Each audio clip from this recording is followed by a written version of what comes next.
नमस्कार। आकाशवाणी चंडीगढ़ से प्रादेशिक समाचारों के साथ मैं पंकज धीमान। सबसे पहले पेश हैं मुख्य समाचार। राष्ट्रपति द्रौपदी मुर्मू ने रक्षाबंधन की पूर्व संध्या पर शुभकामनाएं दी। हरियाणा के मुख्यमंत्री ने जगाधरी में महारा हरियाणा नॉन स्टॉप हरियाणा के तहत आयोजित जन आशीर्वाद रैली को संबोधित किया। करनाल में कांग्रेस पार्टी द्वारा राज्य स्तरीय पंजाबी सम्मेलन का आयोजन किया गया। जजपा नेता दुष्यंत चौटाला ने पार्टी के विधायकों पर प्रतिक्रिया दी और रक्षाबंधन पर हरियाणा रोडवेज की बसों में महिलाओं का किराया माफ हुआ। अब समाचार विस्तार से। राष्ट्रपति द्रौपदी मुर्मू ने रक्षाबंधन की पूर्व संध्या पर लोगों को शुभकामनाएं दी हैं। राष्ट्रपति ने अपने संदेश में कहा है कि रक्षाबंधन भाइयों और बहनों के बीच के अनोखे बंधन का एक त्योहार है। यह त्योहार भाई बहन के बीच परस्पर विश्वास और प्रेम को सशक्त बनाता है। मुख्यमंत्री नायब सिंह सैनी ने आज यमुनानगर के जगाधरी में महारा हरियाणा नॉन स्टॉप हरियाणा के तहत आयोजित जन आशीर्वाद रैली को संबोधित किया। इस दौरान कृषि मंत्री कंवरपाल गुर्जर सहित अनेक गणमान्य व्यक्ति मौजूद रहे। मुख्यमंत्री ने अपने संबोधन में कहा कि भाजपा ने अपने शासनकाल में हरियाणा में अनेक विकास कार्य करवाए हैं। हमारी सरकार ने पिछले 10 वर्षों में भ्रष्टाचार खत्म किया है। हरियाणा मांगे हिसाब यात्रा पर मुख्यमंत्री ने कहा कि इस यात्रा में सिर्फ बाप और बेटा ही दिखाई दे रहे हैं। पार्टी के अन्य नेता यात्रा से नदारद हैं। वहीं कुमारी सैलजा व रणदीप सुरजेवाला अलग यात्रा निकाल रहे हैं। कांग्रेस पार्टी में गुटबाजी चरम पर है। जिसके खुद के ही बही खाते खराब हैं, वो आज हिसाब की बात करते हैं। उन्होंने कहा भाई हिसाब मांगो यात्रा लेकर के निकल रहे हैं।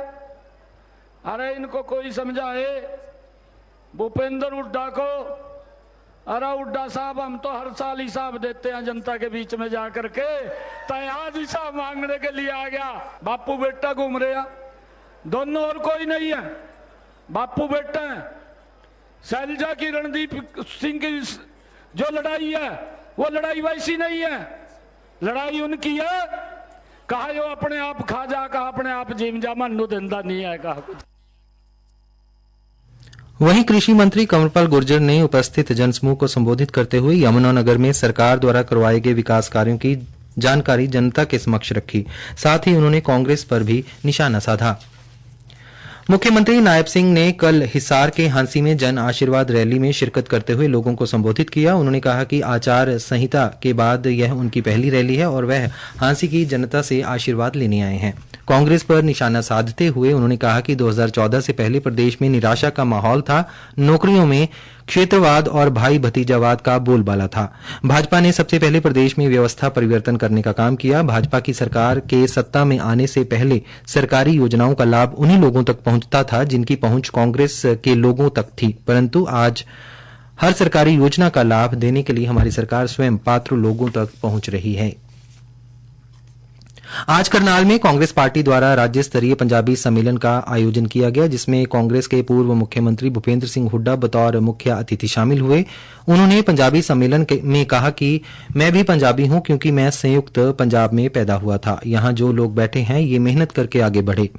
पंजाबी समाज की इस मेहनत और तरक्की पर मैं बधाई देता हूं। हुड्डा जी ने कहा कि पंजाबी समाज ने इतनी तरक्की इसलिए की क्योंकि इन्होंने कम मुनाफा कमाया।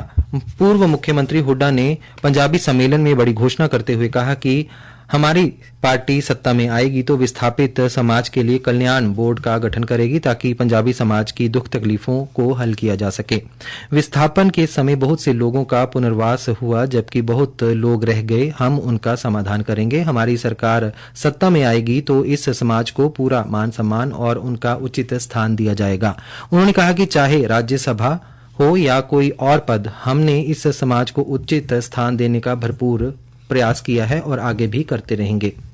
वहीं कल भूपेंद्र सिंह हुड्डा ने फरीदाबाद में प्रवासी समाज द्वारा आयोजित कार्यक्रम में शामिल हुए। इस अवसर पर कांग्रेस के प्रदेश अध्यक्ष उदयभान, विधायक नीरज शर्मा सहित अनेक गणमान्य व्यक्ति उपस्थित रहे।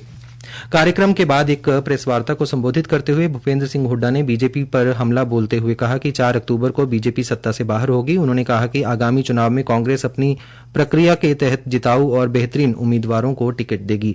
पार्टी में गुटबाजी के सवाल पर हुड्डा ने कहा कि कांग्रेस नेताओं के बीच कोई तकरार नहीं है, यह सिर्फ मीडिया की फैलाई बातें हैं।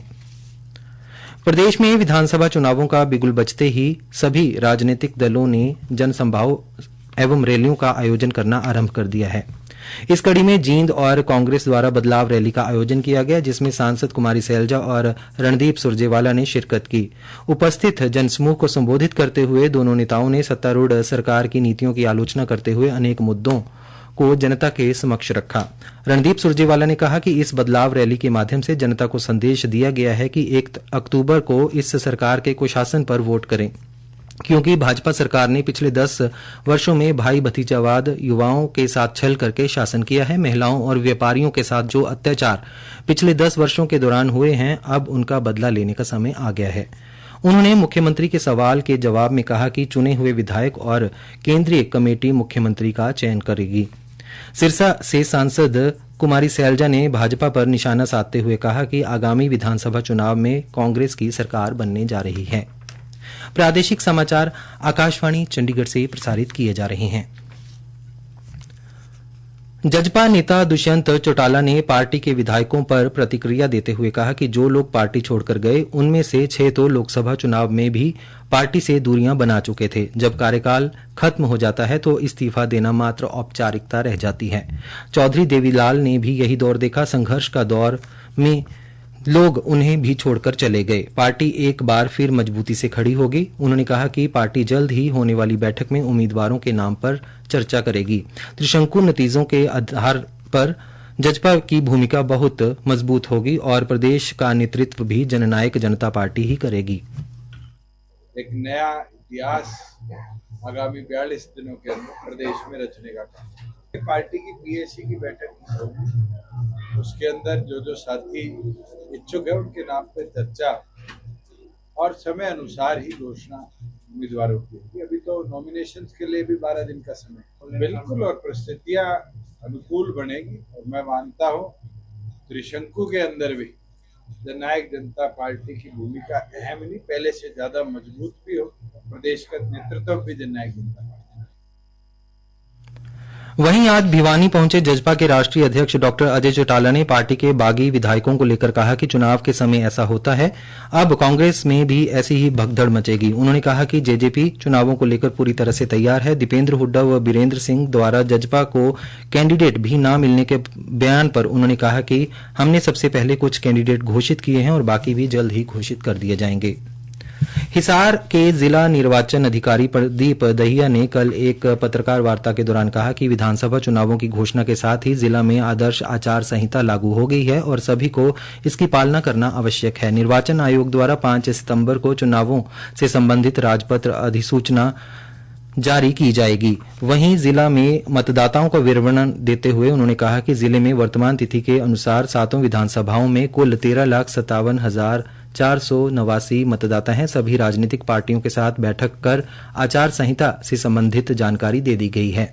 साथ ही सार्वजनिक स्थलों से विभिन्न प्रकार की प्रचार सामग्री व राजनीतिक गतिविधियों से संबंधित सामग्री तुरंत हटाने के निर्देश भी दे दिए गए हैं। भाई बहन के पवित्र बंधन के प्रतीक रक्षाबंधन के पर्व से एक दिन पहले अंबाला के बाजारों में राखियां खरीदने वालों का तांता लगा हुआ है। वहीं आभूषण की दुकानों पर सोने चांदी की बनी राखियों की बिक्री भी काफी बढ़ गई है। रक्षाबंधन के पर्व के उपलक्ष्य में इस बार भी हरियाणा रोडवेज की बसों में महिलाओं का कोई किराया नहीं लगेगा। उनके साथ 15 साल तक के बच्चों की भी यात्रा निःशुल्क रहेगी। यह सुविधा आज दोपहर 12 बजे से कल रात 12 बजे तक रहेगी। पेरिस ओलंपिक में कुश्ती की खिलाड़ी विनेश फोगाट का भारत वापस पहुंचने पर स्वागत हुआ। दिल्ली एयरपोर्ट से चरखी दादरी जिले के गांव बलाली तक 125 किलोमीटर लंबा रोड शो निकाला गया, जिसमें विनेश मौजूद रही। रास्ते में करीब 100 जगहों पर खाप पंचायतों और ग्रामीणों ने विनेश का स्वागत किया। कुरुक्षेत्र में हरियाणा सीएम कप 2024 के अंतर्गत जिला स्तरीय volleyball, kho-kho, basketball, kabaddi, handball व फुटबॉल खेलों का आयोजन 17 व 18 अगस्त को द्रोणाचार्य स्टेडियम में किया गया। मुख्य समाचार एक बार फिर। राष्ट्रपति द्रौपदी मुर्मू ने रक्षाबंधन की पूर्व संध्या पर शुभकामनाएं दी। हरियाणा के मुख्यमंत्री ने जगाधरी में हमारा हरियाणा नॉन स्टॉप हरियाणा के तहत आयोजित जन आशीर्वाद रैली को संबोधित किया और रक्षाबंधन पर हरियाणा रोडवेज की बसों में महिलाओं का किराया माफ। प्रादेशिक समाचार समाप्त हुए।